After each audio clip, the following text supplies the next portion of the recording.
Bom dia, nós vamos começar agora a nossa Escola Bíblica Dominical e você é nosso convidado para esse passeio pelo livro de Apocalipse, essa visão panorâmica que nós estamos tendo das visões que João teve lá na Ilha de Patmos.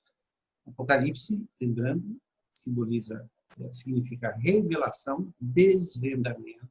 São as coisas que estavam ali ocultas, era um mistério, e Deus tirou o véu.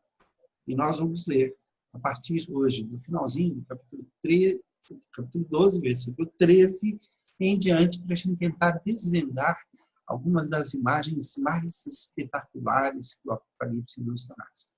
E eu quero convidar você a que a gente comece direito, que é orando, porque é o Espírito Santo quem nos revela, quem nos mostra, quem ilumina as nossas mentes para a revelação que Deus fez na sua palavra. Então, vamos orar, pedir ao Senhor que nos abençoe.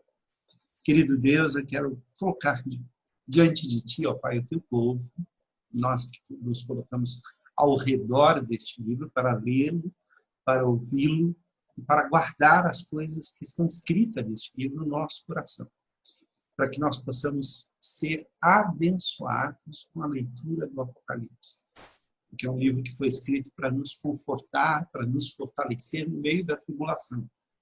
Em dias de angústia, o Apocalipse é um livro que o Senhor nos revela o que está por detrás do véu, o que está por detrás das coisas, aquilo que nós não vemos, mas que nós podemos perceber espiritualmente através do exame da Tua palavra. Quero te agradecer, ó Pai, por este livro, te pedir que o Senhor nos abençoe, ó Pai, com a bênção que está escrita no próprio livro. Bem-aventurado aquele que lê, aquele que ouve e aquele que guarda as palavras das profecias deste livro. E nós queremos estar entre estes abençoados, a quem o Senhor abençoou. Em nome de Jesus, ó Pai. Amém. Queridos, a primeira coisa que nós temos que fazer com o livro da Bíblia é lê-lo e lê-lo muitas vezes, principalmente um livro cheio de símbolos, como é o livro de Apocalipse.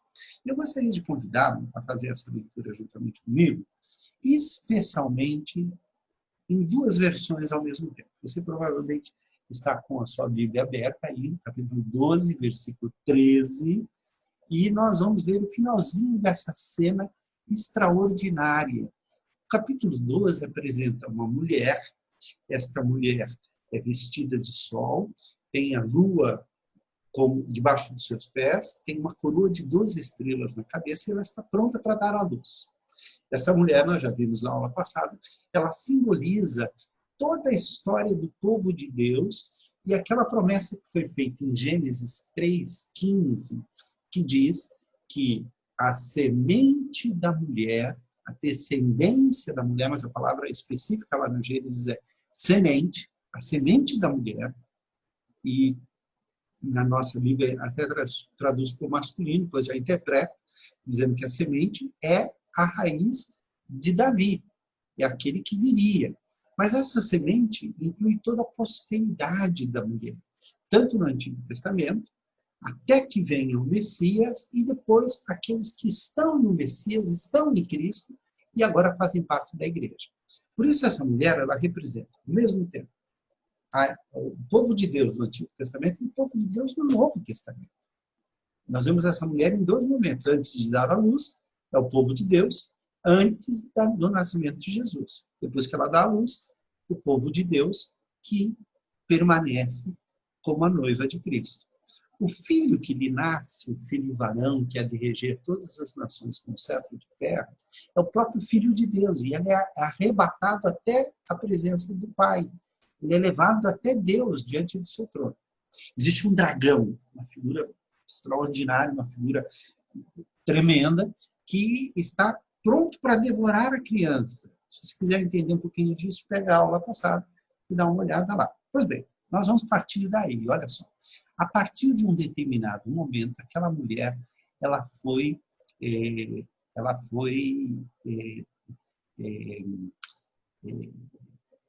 há uma peleja no céu, o dragão é lançado à terra, e ela vai perseguir, como ela não pode mais, o dragão não pode mais atingir a semente, que é Jesus, porque ele venceu, e ele está assentado à direita de Deus Pai, então ele vai perseguir o restante da sua herança, que são a igreja de Jesus. E aí, este dragão tenta devorar a mulher, tenta persegui-la, mas a ela é dada as duas asas da grande águia. Olha que interessante. Quando, pois, o dragão se viu atirado para a terra, perseguiu a mulher que deu à luz o filho varão, e foram dadas à mulher as duas asas da grande águia. Olha que coisa interessante. Se nós pegarmos aqui, e olha aqui, o que diz neste texto aqui, que é Êxodo 19, 4, 6. Tendes visto que fiz aos egípcios, como vos levei sobre asas de águia, e vos cheguei a mim. Agora, pois, se diligentemente ouvirdes a minha voz e guardardes a minha aliança, então sereis a minha propriedade peculiar dentre todos os povos. 1 Pedro 2, capítulo 10, que diz, está ali embaixo até, 1 Pedro 2, 9, vós sois nação santa, povo de propriedade exclusiva de Deus, porque toda a terra é minha. Vós me sereis reino de sacerdotes e nação santa. São estas as palavras que falarás aos filhos de Israel. Então, notem que, quando se fala aqui que foi dado à mulher, ao povo de Deus, à igreja, as duas asas da grande águia, está se retomando uma figura do Antigo Testamento, quando Deus tirou o povo do Egito e o levou para o deserto. E no deserto, o povo foi guardado por Deus. O povo foi protegido por Deus. Havia uma nuvem, né? E aí você vai se lembrar do Salmo 121. Elevo os meus olhos para os montes, de onde me virá o socorro. Meu socorro vem do Senhor, que fez os céus e a terra. Olha só. Aí, onde é sustentada durante um tempo, tempos e metade de um tempo, aqui os tempos são simbólicos, fora da vista da serpente. É como se a serpente não conseguisse atingir a igreja. Então a serpente arrojou da sua boca atrás da mulher água como um rio. Mas o Isaías diz, os rios não te submergirão, a fim de fazer com que ela fosse arrebatada pelo rio. A terra, porém, socorreu a mulher, e a terra abriu a sua boca e engoliu o rio que o dragão tinha arrojado da sua boca. Irou-se o dragão contra a mulher e foi pelejar com o restante da sua descendência. Quer dizer, os que continuaram, a igreja. Os que guardam os mandamentos de Deus e têm o testemunho de Jesus, são os mártires de Jesus, e se pôs em pé sobre a areia do mar. Olha que coisa interessante. Deixa eu mostrar uma coisa aqui para vocês, porque quando a gente começa o capítulo 13, nós estamos aqui num momento em que coisas extraordinárias estão para acontecer. Então, nesse momento, a gente precisa fazer uma recordação do que nós já dissemos até agora, e eu quero pegar aqui com vocês o que nós já estudamos, né?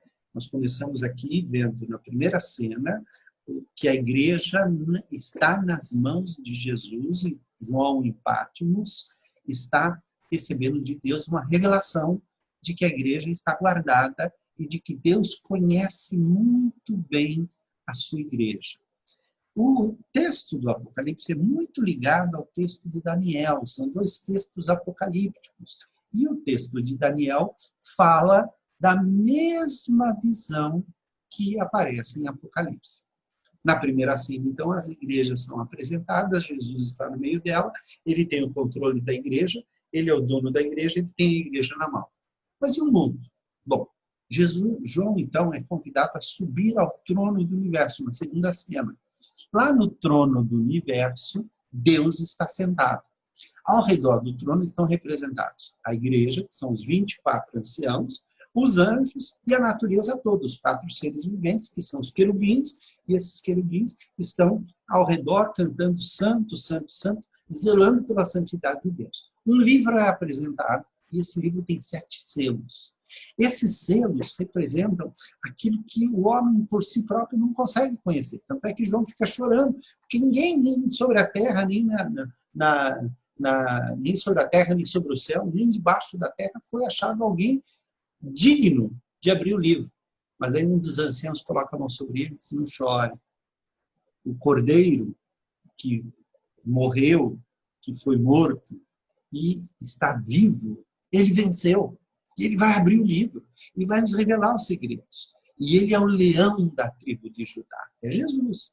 Jesus, então, começa a revelar, ele aparece, e aí, então, começam a se abrir os selos, e figuras vão sendo apresentadas que demonstram o decorrer da história. Tudo isso está nas lições anteriores. Aparecem os 4 cavaleiros do Apocalipse e tudo. Aí nós vamos chegar justamente na terceira cena, onde Deus derrama sobre a terra, ou melhor, Deus toca as 7 trombetas ao mesmo tempo em que ele está ouvindo as orações do seu povo. Então nós temos as orações do povo de Deus na taça, sendo oferecida a Deus, e Deus respondendo ao seu povo, e ao mesmo tempo Deus avisando, através das trombetas, que as coisas estão por terminar, que as coisas não serão eternas, elas vão de acabar. São 7 anjos com 7 trombetas que avisam ao mundo das coisas que vão acontecer. E essas 7 trombetas lembram muito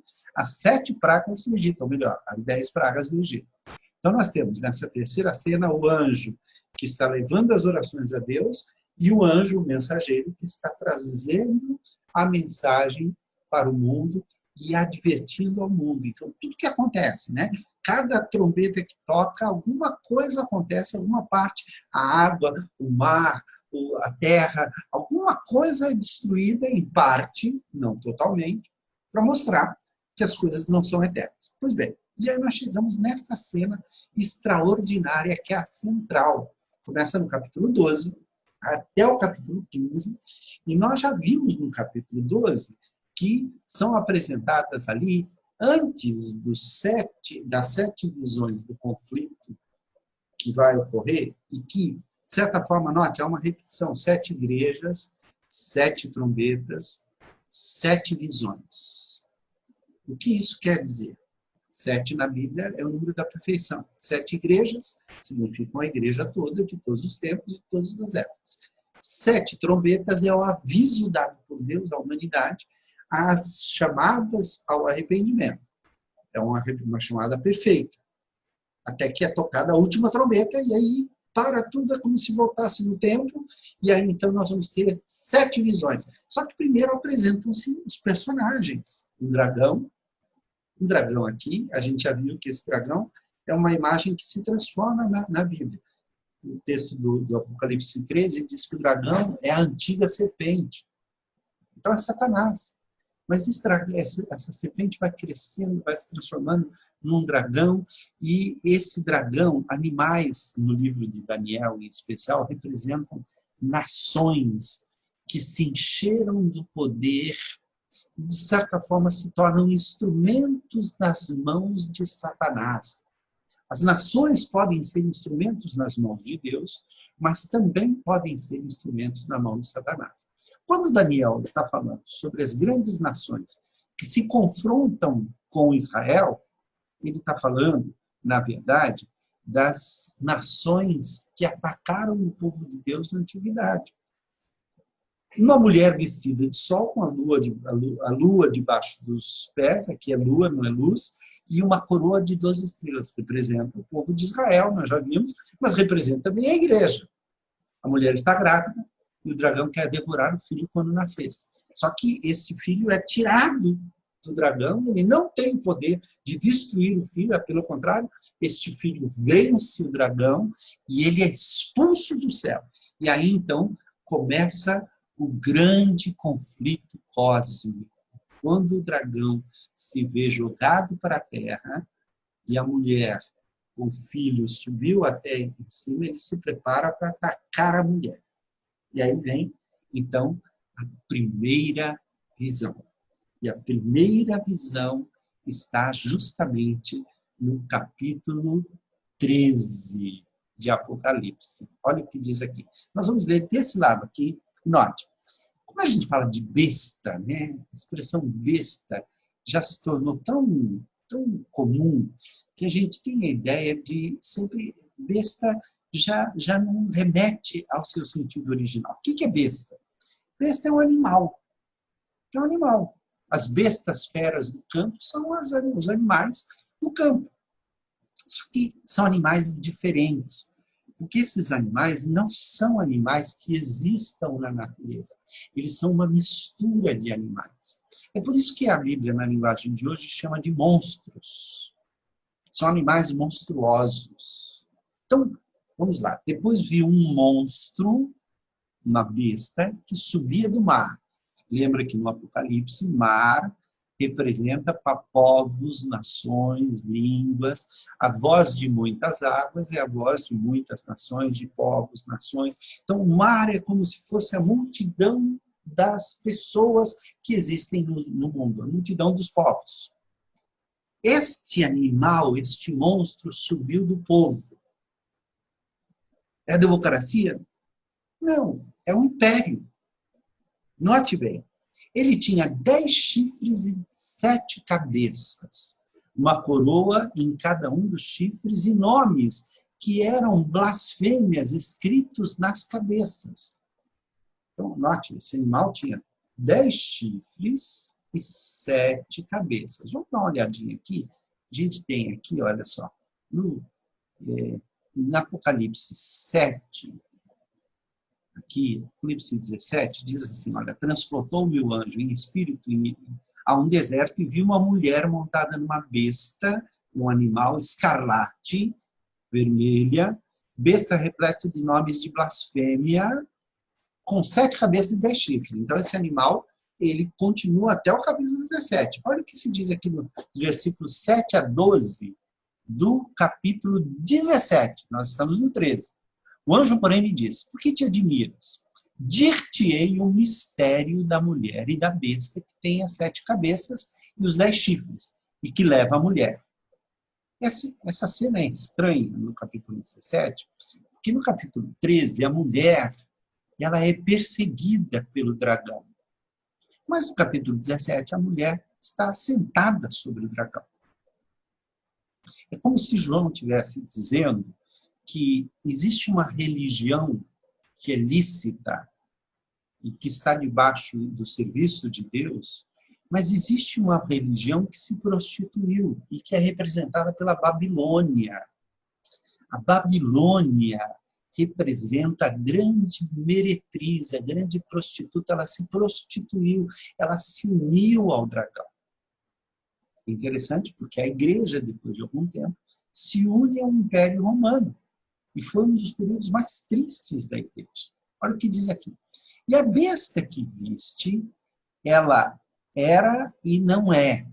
Está para emergir do abismo e caminha para a destruição. Então, note que ela é temporária. Ela era, mas ela não é mais. E ela está subindo do abismo, onde estão as piores coisas que existem, e está indo para a destruição. E aqueles que habitam sobre a terra, cujos nomes não foram escritos no livro da vida desde a fundação do mundo, então notem, os que não têm Jesus, se admirarão vendo a besta que era e não é, mas aparecerá. Aqui está o sentido que tem sabedoria.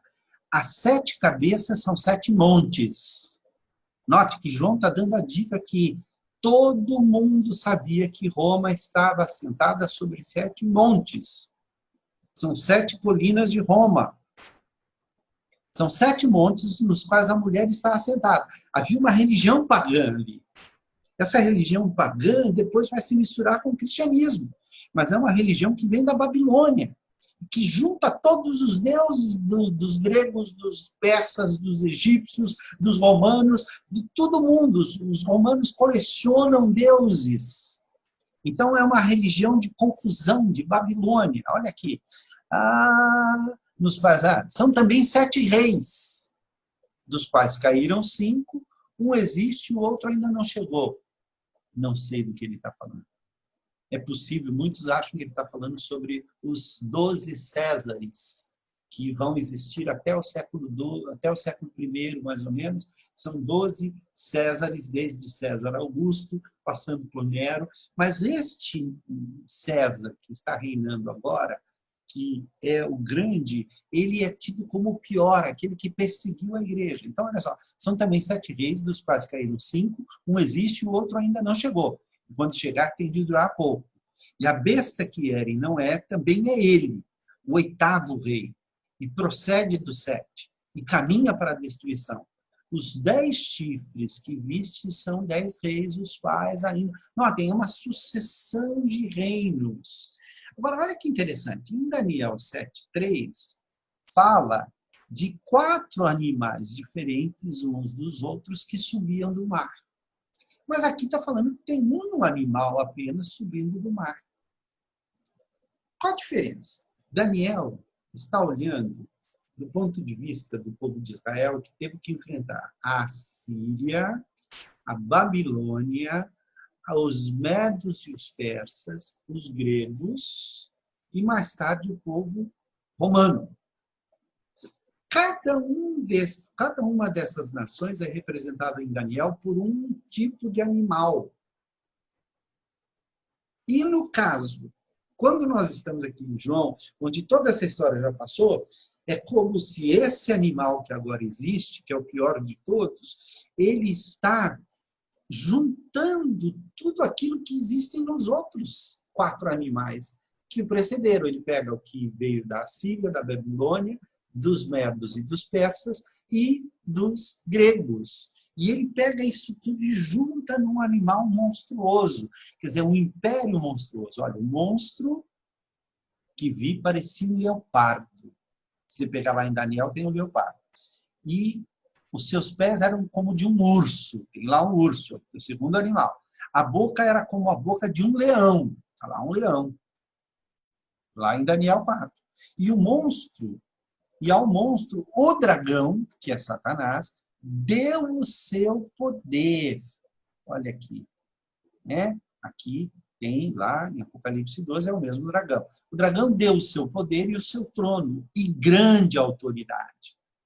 Uma das cabeças do monstro parecia que tinha recebido um golpe mortal, mas a ferida havia sarado, como se o Império Romano tivesse quase acabado e um dos seus reis quase morreu.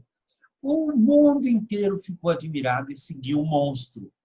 Todos adoravam o dragão, porque ele tinha dado a sua autoridade ao monstro. Eles adoravam também o monstro, dizendo: quem é tão forte como este monstro? Quem pode lutar contra ele? Quem é que podia com o Império Romano? Então, esse monstro, ele era objeto de adoração. Aliás, o grande segredo de Roma é que Roma queria que o maior objeto de adoração fosse o imperador. Eles não ligavam que adorasse outros deuses, desde que o primeiro deus fosse o imperador. Só que tem uma coisa, os cristãos, o que os romanos diziam? César é Senhor. Os cristãos diziam, não, Jesus é Senhor. E aí não tem como tolerar o cristianismo. Foi permitido ao monstro se gabar da sua autoridade e dizer blasfêmias contra Deus.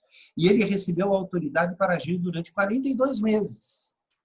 42 meses. É muito tempo, né? 42 meses. Nós olhamos, dá 6 anos. 6 anos. Ele começou a blasfemar contra Deus, contra o seu nome, contra o lugar onde ele mora e contra todos os que vivem no céu. Foi permitido que ele lutasse contra o povo de Deus e o vencesse. Quantas vezes os cristãos foram derrotados e morreram nas arenas? E também recebeu a autoridade sobre todas as tribos, nações, línguas e raças. O Império Romano dominou o mundo inteiro. Todos os que vivem na terra o adorarão, menos aqueles que, desde antes da criação do mundo, têm o nome escrito no livro da vida. Você se lembra que lá no capítulo 9, antes de começar a avisar a terra, Deus mandou um anjo colocando um selo nos seus escolhidos? Quem tem o selo, que é o Espírito Santo, tem o seu nome escrito no livro da vida. Estes não adoram o dragão. Agora, quem adora o dragão recebe a marca da besta, a marca do dragão, a marca do monstro. Todos os que vivem na terra o adorarão, menos aqueles que, desde antes da criação do mundo, têm o nome escrito no livro da vida, o qual pertence ao Cordeiro que foi morto. Portanto, se vocês quiserem ouvir, escutem bem isso. Quem tem que ser preso, será preso. Quem tem de ser morto pela espada, será morto pela espada. Não há como evitar. O sofrimento dos filhos de Deus é constante. Isso exige que o povo de Deus aguente o sofrimento com paciência e seja fiel. Ser fiel até a morte, e eu te darei a coroa da vida. Então vi outro monstro. Aqui já começa o segundo monstro. Que subia da terra. Este tem 2 chifres parecidos com os de um carneiro. Carneiro é um cordeiro. E cordeiro é Jesus. Então, ele parece Jesus, mas falava como um dragão. É a religião se fingindo de religião para tentar conquistar você. Mas quando você ouve a voz, você ouve a voz do dragão, é o diabo falando. Usava toda a autoridade do primeiro monstro na sua presença. Forçava a terra e todos os que moram nela a adorarem o primeiro monstro. Havia a religião imperial. Tanto é que César era o pontífice maximus. Significa o quê? Era o chefe da religião. César era o chefe da religião. Notem, o Estado e a religião juntos são 2 monstros terríveis que perseguem o verdadeiro povo de Deus. Isso aconteceu na época do Império Romano, aconteceu na Idade Média, aconteceu quando os reis começaram a ganhar poderes, aconteceu no Império Carolíngio, com Carlos Magno, aconteceu quando o Papa começou a assumir autoridades seculares como rei, aconteceu na época de Lutero. Se não fosse o Carlos V, que perseguiu e se uniu à igreja para perseguir Lutero. E tem acontecido sempre que a igreja se une a algum tipo de ideologia, não é só religião, ideologia. Seja o capitalismo, seja o comunismo, seja o maoísmo, seja o islamismo. Quando o Estado se une à religião, os cristãos, os filhos de Deus, sofrem.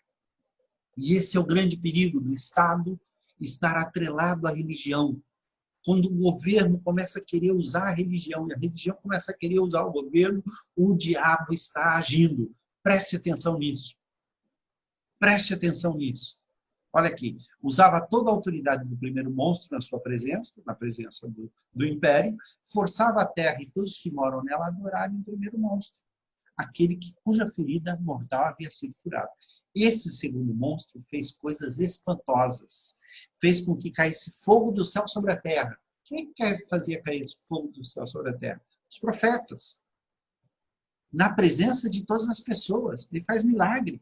E enganou todos os povos da terra, por meio das coisas que lhe foi permitido fazer na presença do primeiro monstro.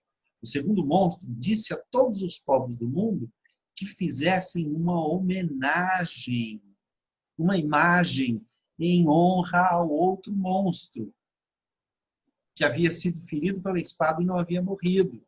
O segundo monstro recebeu o poder de soprar a vida na imagem do primeiro, para que ela pudesse falar e matar todos os que não adorassem. Isso aconteceu com Daniel.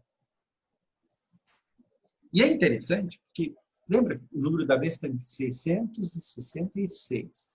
Aquela estátua que foi construída na época de Daniel, que os 3 moços deveriam adorar, e eles não quiseram adorar, e por isso eles foram jogados dentro da fornalha de fogo, aquela estátua tinha 60 metros de largura por 6 metros de altura. Ela era, côvados, 60 côvados de largura por 6 côvados de altura. Ela era conhecida como 66, porque era 66. Essa é maior, é 666.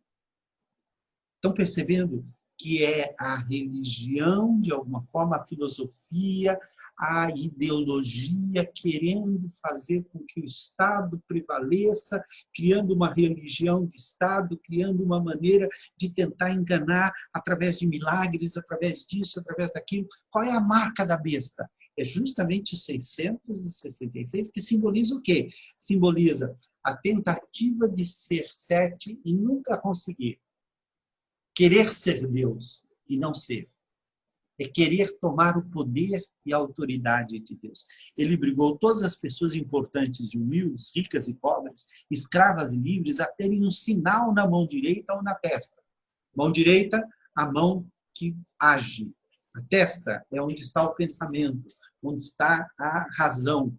Então, notem, a filosofia deste animal, desta besta, e a ação do diabo é agir com a mente e com os pensamentos de Satanás, é que é a marca da besta.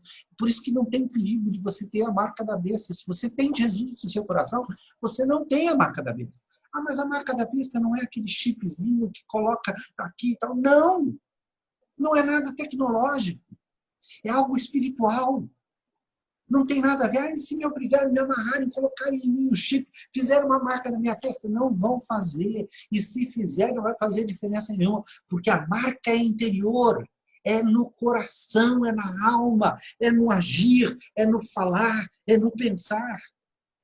Ninguém podia comprar ou vender a não ser que tivesse esse sinal. Isso é o nome do monstro ou o número do nome dele. Notem que isso já aconteceu muitas vezes, mas muitas vezes mesmo. Aí vem a canção dos 144 mil. Depois olhei e vi o cordeiro em pé no monte Sião. Com ele estavam 144 mil pessoas que tinham o nome dele e o nome do pai escritos na testa. Então, notem, não tem jeito. Ou você tem a marca de Cristo, ou você tem a marca da besta. E a marca da besta já existe. Não é alguma coisa que vai ser criada, não. Ela já existe desde a época do Apocalipse. A marca da besta é justamente essa marca da maldade de Satanás na vida das pessoas. Mas quem tem Jesus não tem a marca da besta. Está no Monte Sião com o Cordeiro. Está aqui. Olha só. E então ouvi uma voz do céu que parecia o barulho de uma grande cachoeira ou o som de um forte trovão. A voz que eu ouvi era com uma música de arpistas tocando as suas harpas. Os 144 mil estavam diante do trono dos 4 seres viventes e dos líderes, os anciãos, que cantavam uma nova canção que somente eles podiam aprender. De toda a humanidade, eles eram os únicos que tinham sido comprados por Deus. Eram os que conservavam puros porque não haviam tido relações com mulheres. Seguem o Cordeiro aonde ele vai. Entre todos os seres humanos, eles foram comprados e foram os primeiros a serem oferecidos a Deus e ao Cordeiro. Eles nunca mentiram, nem cometeram nenhuma falta. Ah, mas peraí, então isso não existe. Não, existe sim, porque aquele que crê em Jesus é purificado de toda mentira. Então ele é considerado puro, ele é limpo de todo pecado. E aqui é uma maneira simbólica de simbolizar todo o povo de Deus. 144 mil é a grande multidão que aparece. Só que, do ponto de vista do ser humano, nós não podemos contar. É uma multidão inumerável. Mas, do ponto de vista de Deus, Deus sabe exatamente quantos são. Por isso, o número é tão preciso. São 144 mil. 12 mil de cada uma das tribos de Israel. Ah, mas quer dizer que são todos judeus? Não. Esse número é simbólico. Notem as mensagens dos anjos. Então, vi um outro anjo voando muito alto com uma mensagem eterna do Evangelho para anunciar aos povos da terra, a todas as raças, tribos, línguas e nações. Quem é que anuncia? O anjo? Nós somos os mensageiros de Deus. Então, notem, esse primeiro anjo simboliza a evangelização mundial. Ele diz com voz forte: temam a Deus e louvem a sua glória, pois já chegou a hora de Deus julgar a humanidade. Adorem aquele que fez o céu, a terra, o mar e as fontes das águas. Um segundo anjo seguiu o primeiro, dizendo: caiu a grande Babilônia, a religião pagã, a religião contra o Senhor, a própria religião cristã quando se volta contra Deus. A igreja pode, muitas vezes, ser um instrumento do diabo, ser uma Babilônia. E não é a esposa do Cordeiro, mas ela vai cair. Caiu a grande Babilônia. Ela embriagou todos os povos, dando-lhes o seu vinho, o vinho forte da sua terrível imoralidade. Vem o terceiro anjo. Lembra que anjo na Bíblia é sempre um aviso, dizendo com voz forte: aqueles que adorarem o monstro, a besta e a sua imagem, e receberem o sinal na testa ou na mão, quer dizer, praticarem as obras da besta, ou pensarem os pensamentos da besta, eles beberão do vinho de Deus, o vinho da sua ira, que ele derramou puro na taça do seu furor. Vai ser a quinta ceia, quando as taças da ira de Deus serão derramadas por completo sobre a terra. Eles serão atormentados no fogo e no enxofre, diante dos santos anjos e do Cordeiro. Eles não vão sobreviver. A fumaça do fogo que os atormenta sobe para todo sempre. Ali não há alívio, nem de dia, nem de noite, para os que adoram o monstro e a sua imagem, nem para qualquer um que tenha o sinal do nome dele. Isso exige que o povo de Deus aguente o sofrimento com paciência. Olha o que João está dizendo. Vocês estão sofrendo, gente. Mas aguente, suporte. Deus está completando a sua história. Esse povo são aqueles que obedecem aos mandamentos de Deus e são fiéis a Jesus. Eu ouvi uma voz do céu que disse, escreva isso, felizes as pessoas que desde agora morrem no serviço do Senhor. Sim, isso é verdade, responde o Espírito de Deus. Eles descansarão do duro trabalho, porque levarão consigo o resultado do seu serviço. E aí vem a cena final, que é a colheita do final dos tempos. E há dois tipos de colheitas. Vai colher o trigo, que vai ser recolhido ao celeiro de Deus, e as uvas, que vão ser jogadas no lagar da ira de Deus. O lagar é onde se pisa a uva, para se tirar o vinho. Então, olha aqui. E eis que olhei, e eis uma nuvem branca, na qual estava sentado alguém que parecia ser um homem, um filho do homem, se você olhar na sua Bíblia, e o filho do homem com uma coroa de ouro na cabeça e uma foice afiada na mão. É Jesus que leva a foice, não é a morte. A foice é para passar no trigo. O outro anjo saiu do templo e gritou bem forte para aquele que estava sentado na nuvem. Use a sua foice e faça a colheita, porque já chegou a hora de colher. A terra está pronta para a colheita. Chegou a época da colheita. Depois o que estava sentado na nuvem passou a foice sobre a terra e fez a colheita. Recolheu o trigo. Aí o outro anjo saiu do templo, que está no céu, e ele também tinha uma foice afiada. Só que ele não ia recolher o trigo já foi recolhido. Gritou para o anjo que tinha a foice afiada. Depois outro anjo, que era encarregado do fogo, saiu de perto do altar e com voz forte ele gritou para o anjo que tinha a foice afiada, esse segundo anjo. Use a foice e corte os cachos de uvas da videira da terra, pois as uvas estão maduras. Mas o que vai fazer com as uvas? Então o anjo passou a foice sobre a terra, cortou os cachos de uvas da videira e os jogou no tanque da violenta ira de Deus, onde as uvas são pisadas. As uvas foram pisadas no tanque que ficava fora da cidade. E o rio de sangue que saiu desse tanque tinha 300 quilômetros de comprimento por 1,5 metros de fundura. Depois disso, vi no céu um outro sinal misterioso, grande e espantoso. Eram 7 anjos com 7 pragas, que são as últimas, pois são o fim da ira de Deus. Então vi que parecia ser um mar de vidro misturado com fogo. Vi também as pessoas que conseguiram derrotar o monstro e a sua imagem. Isso é, o monstro cujo nome é representado por um número. Eles estavam de pé perto do mar de vidro e tocavam as harpas que Deus lhes tinha dado. Cantavam a canção de Moisés, servo de Deus, e a canção do Cordeiro. E aí nós já vimos a canção de Moisés e a canção do Cordeiro, né? Ó Senhor Todo-Poderoso e tal. A partir do versículo 5, começa a quinta cena. Pois bem, vamos dar uma olhada nisso tudo que eu mostrei para vocês, agora de maneira esquemática, para que a gente possa guardar isso tudo na cabeça, né? Muita coisa. Então, vamos lá. Lembrem-se, vamos voltar para o capítulo 13, a primeira visão. Qual é a primeira visão? A primeira visão é o monstro que sobe do mar. Ele parece um leopardo, tem 7 cabeças e 10 chifres, ele tem o corpo como o do urso, ele tem a boca como a boca do leão. Note, é o Império Romano, mas são também todos os impérios e todos os reinos da terra que, de alguma forma, são usados para perseguir o povo de Deus. É a primeira visão. A segunda visão é a religião que emerge da terra. É um animal que parece um cordeiro, mas fala como dragão. Portanto, ele é uma religião falsa. Ele é o falso profeta. Lá na frente ele vai ser chamado de falso profeta e o primeiro monstro é chamado de o anticristo. Olha que interessante.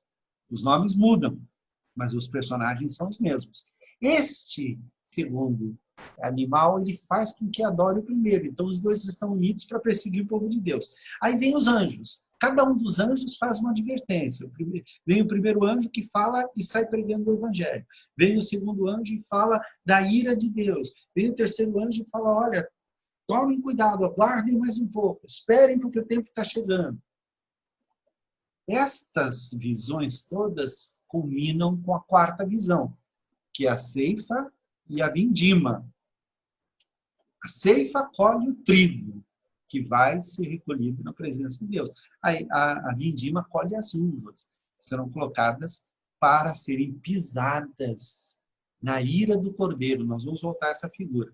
Depois aparecem os anjos, os últimos anjos que vão derramar a última taça da ira de Deus, quando tudo será destruído. Mas é apenas um prenúncio, ainda não foram liberados. A ira de Deus será derramada sobre a terra.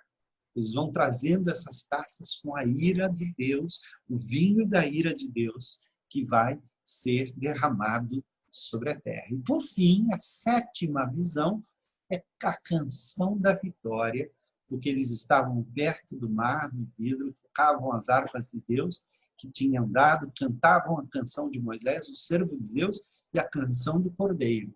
E nós já vimos essa canção do Cordeiro, que diz assim, né? Ó Rei das Nações, quem não temerá, quem não glorificará o seu nome. Nota, essa aula está muito parecida com a aula passada? Não, eu detalhei muito mais as 7 visões. Nós vimos a cena central do Apocalipse. O que é que nós podemos concluir destas cenas todas? Nós podemos concluir o seguinte, que a história pode ser resumida na seguinte: Deus quer salvar o seu povo.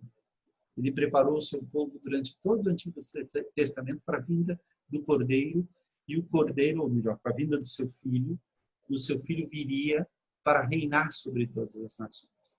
Durante todo esse tempo, o dragão foi crescendo, se transformando em nações poderosas e tentando devorar o filho quando ele nascesse. Quando Jesus nasceu, através de Herodes, através de César Augusto, tentaram matar Jesus Cristo já no berço. Já no berço. Os primeiros mártires do cristianismo foram as crianças de Belém. Mas Deus salvou o seu filho, ele cumpriu sua missão, subiu ao céu, e agora o dragão está com muita raiva, e ele vai perseguir a igreja até o fim dos tempos. Como ele vai perseguir? Principalmente através de 2 grandes personagens. Um monstro que sobe do mar, que é qualquer governo, a começar pelo Império Romano, que quer controlar a vida das pessoas e fazê-las servirem muito mais ao governo do que a Deus. O governo está aí para servir. Os governos são colocados por Deus para serem instrumentos de Deus para o bem da humanidade. Quando o governo quer a glória para si mesmo, quando ele quer apenas receber dos povos, ele está servindo a Satanás. E quando a religião se une ao governo, é pior ainda. Quando a filosofia se une ao governo, é pior ainda.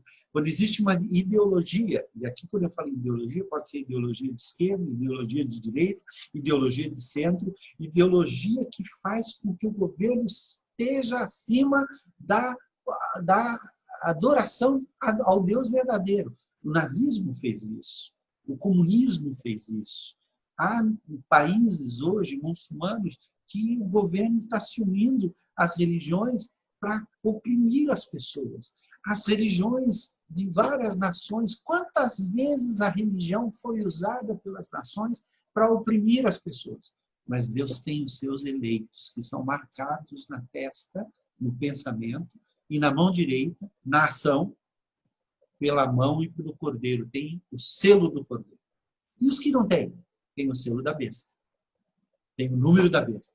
Tem a marca da besta. Quer dizer que a marca da besta não é nenhum chip. Não, não é nenhum chip. A marca da besta é o que você faz. é o que você fala, é o que você pensa. Se o que você fala, a boca fala do que está cheio o coração. Se o que você fala evidencia que você tem os pensamentos, quando Jesus disse para os judeus, ele disse assim, vós sois filhos do diabo, porque vocês estão querendo me matar. E o diabo foi assassino desde o princípio. Há muita gente que é filho do diabo. Por quê? Age como o diabo, pensa como o diabo, é acusador como o diabo, quer destruir como o diabo. Está muito mais preocupado em ser honrado, em ser servido do que servir. Percebam o perigo que a gente corre há tanto tempo e a gente não percebe. Só que tem uma coisa. Quem tem o selo de Deus, Deus não lhe solta. A Bíblia diz, aquele que vier a mim, de modo nenhum lançarei fora. Jesus disse, eu tenho as minhas ovelhas nas minhas mãos, e das minhas mãos ninguém as arrebata. Jesus, lá no primeiro capítulo do Apocalipse, diz, as 7 igrejas estão aqui na minha mão. Os 7 anjos das igrejas, os mensageiros, estão na minha mão. Ele está sentado no trono do universo. De lá ele controla todas as coisas. Por isso, nós vamos terminar cantando juntos a canção da vitória. Só que, na semana que vem, nós vamos ver o derramar da ira de Deus sobre aqueles que não querem servir.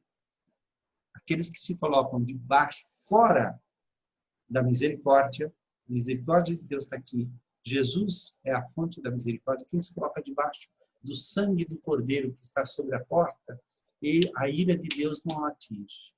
Mas aqueles que não se colocam debaixo do sangue do Cordeiro, quando o Cordeiro e os seus santos forem retirados, a ira de Deus vai cair sobre a terra. E ai daqueles que serviram a besta e ao anticristo. Que Deus te abençoe e até semana que vem, se Deus assim nos permitir.